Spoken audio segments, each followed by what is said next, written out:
Mas Bintang ragu dengan kepemimpinan Prabowo karena historisnya, atau Mas Bintang ragu bahwa pejabat-pejabat kita mau kembali ke Undang-Undang 45 yang asli? Dua-duanya.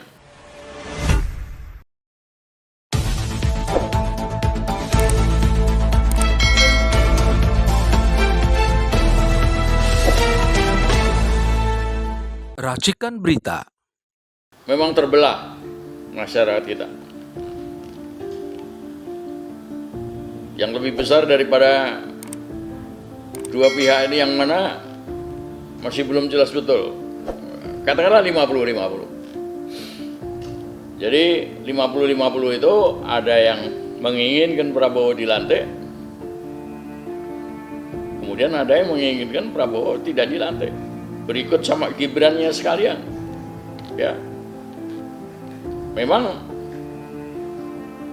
di sini masih berperan MPR. Tapi MPR baru ini, MPR yang nanti akan dilantik tanggal 1 Oktober. Ya, ini pun masih kacau. Ya, apakah masih DPR plus Dewan Perwakilan Daerah, ataukah sudah akan terbentuk namanya utusan daerah? Ya, di dalam menghadapi periode 2025 ini. Lalu bagaimana dengan utusan golongan? Ya, tetapi yang sudah hampir bisa dipastikan adalah Jokowi harus turun.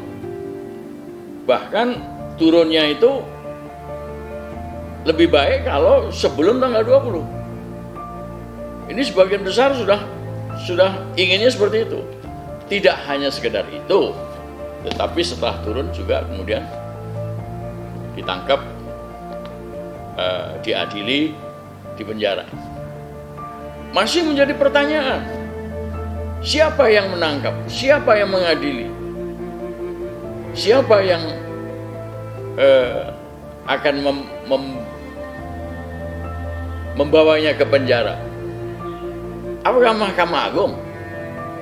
Di dalam Undang-Undang Dasar 49 dan 50 itu ketentuannya adalah kalau presiden sampai diadilinya oleh Mahkamah Agung, tidak di pengadilan biasa. Nah, apakah Mahkamah Agung sanggup melaksanakan ini dengan situasi hukum yang sekarang berdasarkan 2002? Lalu juga oleh karena itu maka orang berpikir Jokowi baru bisa diadili setelah kita kembali kepada Undang-Undang Dasar 45. Artinya lembaga-lembaga peradilan itu sudah berubah. Tidak seperti yang sekarang. Bahkan Mahkamah Konstitusi pun sudah hilang. Ya, termasuk ya KPK, Komisi Yudisial, ya, itu produk-produk dari Undang-Undang Dasar 2002. Ini semua masih menjadi pertanyaan, bagaimana komposisi MPR nanti, DPR MPR nanti pada 20 Oktober. Jadi kalau kita memang betul mau menjatuhkan Jokowi, menolak Jokowi, melengsarkan Jokowi, menangkap Jokowi, kemudian ya sebelum tanggal 20 itu harus ada gerakan massa. Gerakan massa itu sudah menjadi suatu hal yang wajar.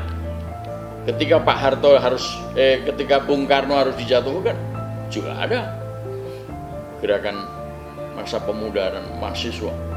Ya. Kami dengan trituranya, ya kan? Lalu ketika Pak Harto jatuh, minimal 25.000 itu sudah menduduki MPR. Sehingga ketika Pak Harto harus melantik Habibie, melantiknya tidak bisa di gedung DPR MPR, melantiknya di istana. Ya. Bahkan Pak Harto juga mundurnya di situ. Mestinya Pak Harto itu dimundurkan di gedung MPR. Nah, ini peristiwa-peristiwa yang masih imajiner, masih belum kentara betul, belum nyata betul. Akan tetapi kalau kita mau melakukan tindakan-tindakan seperti tadi saya sampaikan, kembali ke UUD 45,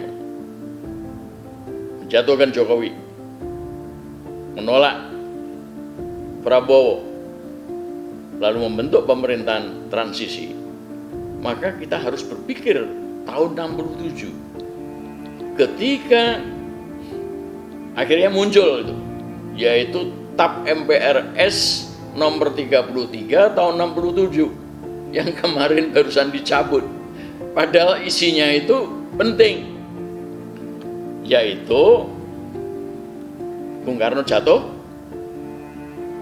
atau dijatuhkan oleh MPR S, lalu Pak Harto naik menggantikan Bung Karno, tetapi masih sebagai penjabat, bukan presiden penuh. Presiden penuhnya baru setelah pemilu 71, ya. Ini ikut tercabut kemarin dengan TAP MPRS, dengan keputusan MPR beberapa hari yang lalu, ya, yang sedianya mau mencabut tuduhan terhadap Bung Karno bahwa Bung Karno terlibat dalam G30 SPKI, ya. Tetapi diktum tentang Bung Karno terlibat itu adalah di dalam pertimbangan, sedang diktumnya, putusannya itu adalah Bung Karno dilengsarkan, Pak Harto naik. Nah, ini ikut tercabut juga dengan pencabutan TAP MPRS 33 kemarin itu. Artinya maksud nggak teliti dong? Ya kan kita semua tahu, nggak cuman Bamsud yang nggak teliti, MPR, DPR dan seluruh lembaga tinggi negara yang semula tertinggi negara itu kacau, itu nggak ngerti hukum. Oh iya, batal dengan sendirinya. Emang Pak Harto bukan presiden? Pak Harto kan sudah jadi presiden, walaupun sudah dicabut.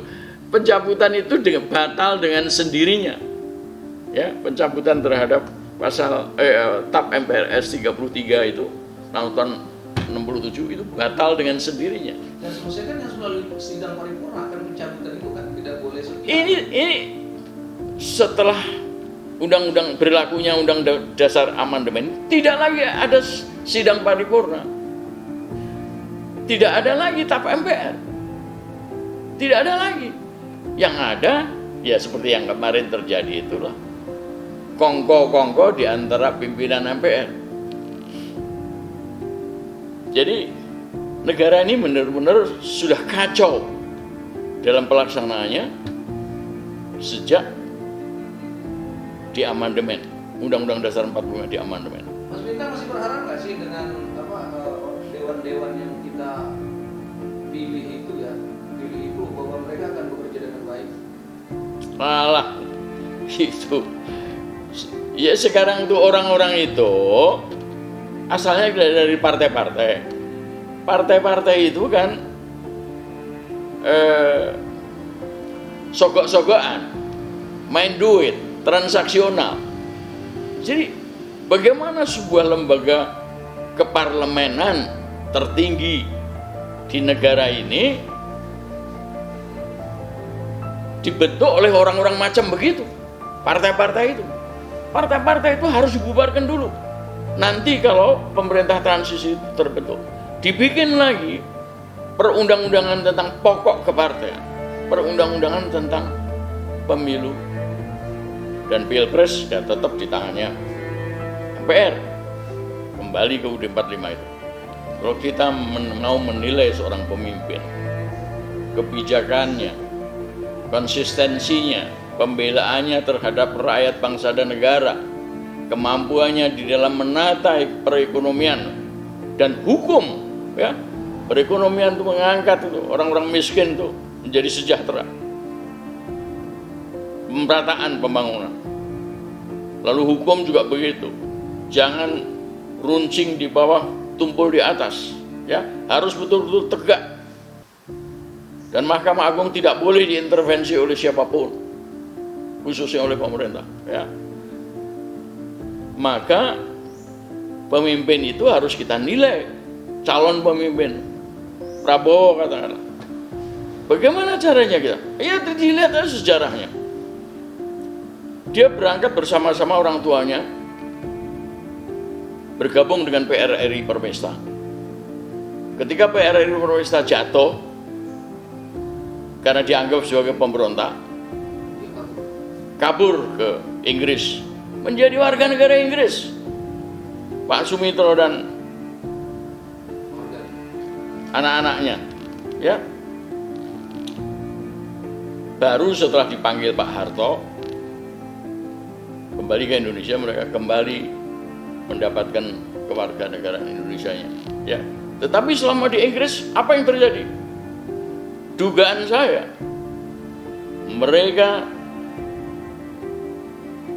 diajak oleh MI6, CIA-nya Inggris, ya, untuk mencari tahu bagaimana cara yang terbaik menjatuhkan Soekarno. Dan itu terjadi. Tidak mungkin lah mereka itu nggak di brainwash oleh intel-intel Inggris. Dan Pak Harto akhirnya jatuh, Bung Karno akhirnya jatuh juga. Ya. Jadi Artinya ada peran serta dari keluarganya Pak Sumitro. oh iya, iya, saya yakin. Kan Bung Karno jatuh itu lalu dibunuh, dugaan saya begitu, entah oleh dokter-dokter Cina, entah oleh Amerika, entah oleh pengkhianat-pengkhianat di dalam negeri kita. Itu membutuhkan sebuah rekayasa besar, spionase internasional. Maka saya yakin Bapak KI Gaya Baru tidak bekerja sendiri. Tidak hanya dengan James Riyadi atau teman-teman kita seperjuangan, tetapi luar negeri itu ikut serta. Ya, jadi saya yakin bahwa ada konspirasi besar, dan Indonesia dengan penjatuhan Soekarno lalu diikuti dengan perubahan Undang-Undang Dasar, itu adalah kucing percobaan pertama Di era Soekarno. di seluruh dunia. Memang ada pembunuhan Lumumba, pembunuhan Tito, ya, tetapi tidak sebesar Indonesia. Demikian juga setelah Indonesia, apa yang terjadi? Afghanistan berubah juga undang-undang dasarnya. Lalu di Irak, Saddam Hussein dijatuhkan, berubah juga undang-undang dasarnya.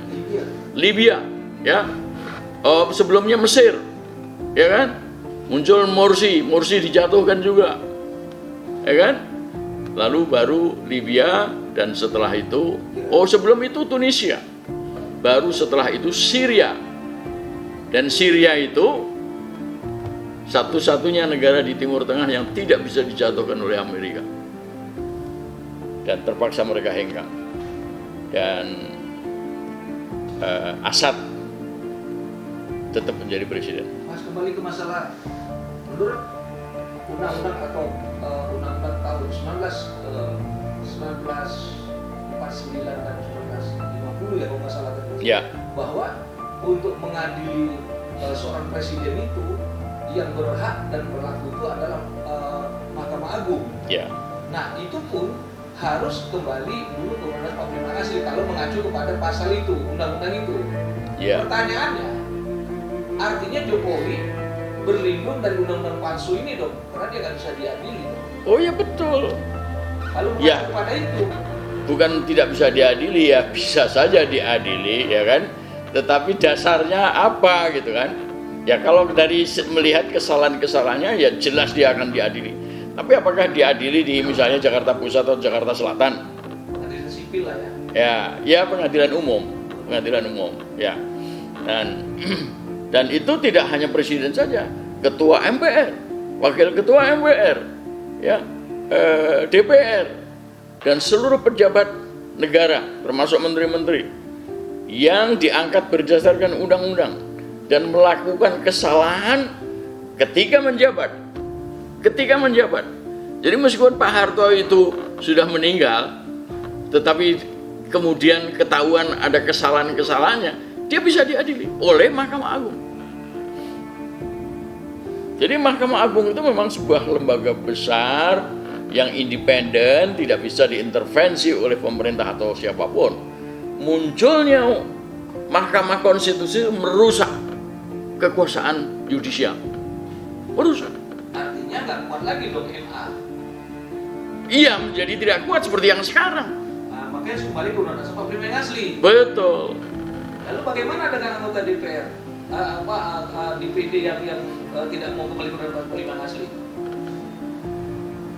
Gampangannya mengikuti apa yang terjadi pada tahun 67, jadikan mereka DPRS dan MPRS.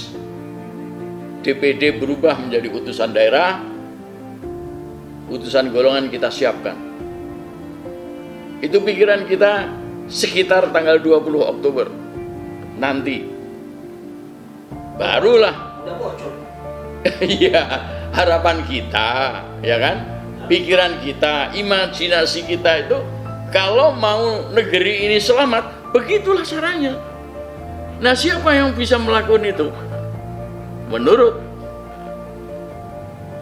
sejarah jatuhnya Pak Harto, sejarah jatuhnya Bung Karno, pemuda dan mahasiswa harus bergerak. Ya, nggak usah banyak-banyak. Itu waktu Pak Harto jatuh itu hanya 25.000 yang masuk MPR. Tetapi mereka dicegah untuk tidak terjadi bentrokan berdarah di antara rakyat. Pak Harto kan dalihnya seperti itu.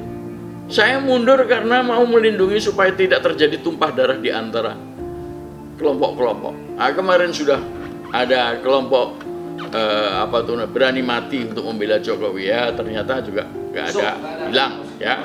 Demikian pula harapan saya 25.000 atau 1 juta yang akan nantinya berdemonstrasi menduduki DPR, menuntut kembali kepada Undang-Undang Dasar 45 itu harus dicegah, jangan sampai menjadi korban. Siapa yang bisa mencegah? TNI. TNI harus bisa melindungi rakyat. Demikian pula harapan saya Polri juga harus berubah. Tidak semua Polri adalah pendukung Jokowi. Ya, mereka yang masih sadar dan waspada itu harus bersama-sama rakyat menyelamatkan Republik ini dengan kembali kepada Undang-Undang Dasar 45. Tidak cuma itu, banyak yang tidak sadar bahwa sebetulnya utang-utang asing, utang-utang kepada Cina dan lain-lain, kerusakan perekonomian, itu semua batal demi hukum kalau kita kembali ke UUD 45. Kalau kita nggak kembali ke UUD 45, Undang-Undang Dasar 2000 jalan terus lewat Prabowo. Itu semua beban-beban yang sekarang dipikirkan, disampaikan oleh masyarakat itu kan berlangsung terus, bertambah besar. Karena saya tidak yakin. Sekarang kan ada beberapa tokoh yang masih hidup dan itu kan sangat sedeni lah. Mas Bintang, Mas Bintang orang bekas aktivis nih, Ratna Sarumpait, siapa Hariman Srega, lalu siapa yang satu ada 5. Nah ini bisa nggak nyatu Mas untuk kita pemilihan 45 yang asli? Saya kira dalam satu visi. Ya, saya kira kalaulah kemudian kita itu masing-masing punya markas, ya, kita di Guntur 49, Sarumpait ada di Bukit Duri ya? Kok Bukit Duri? Iya benar.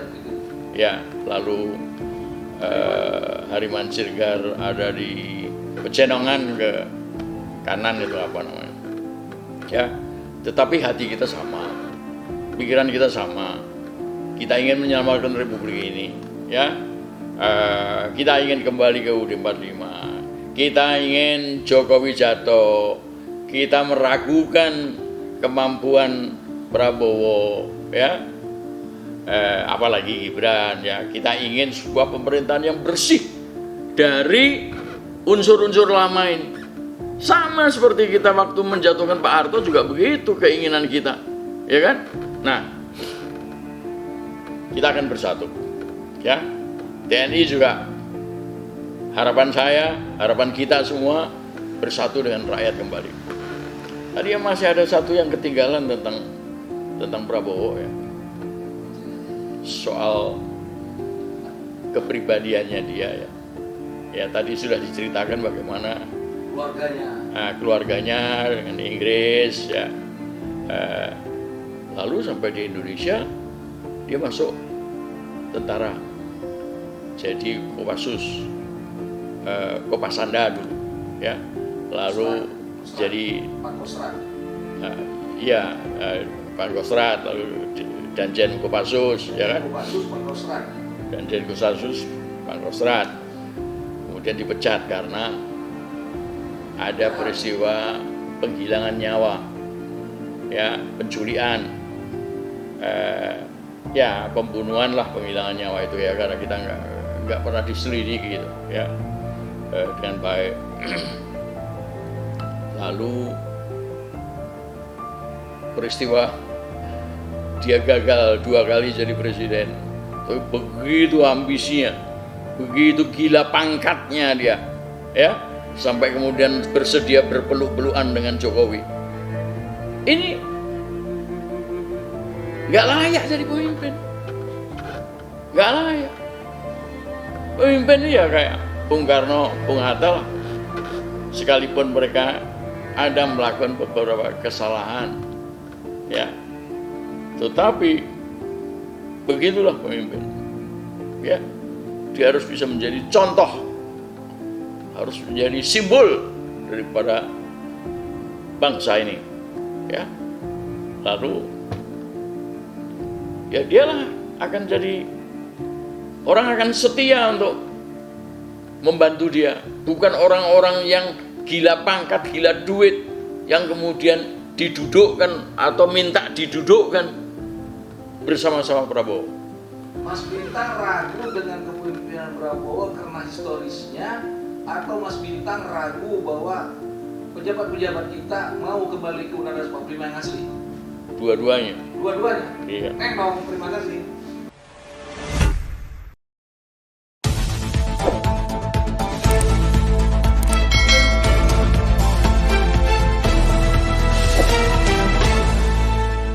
Racikan Berita.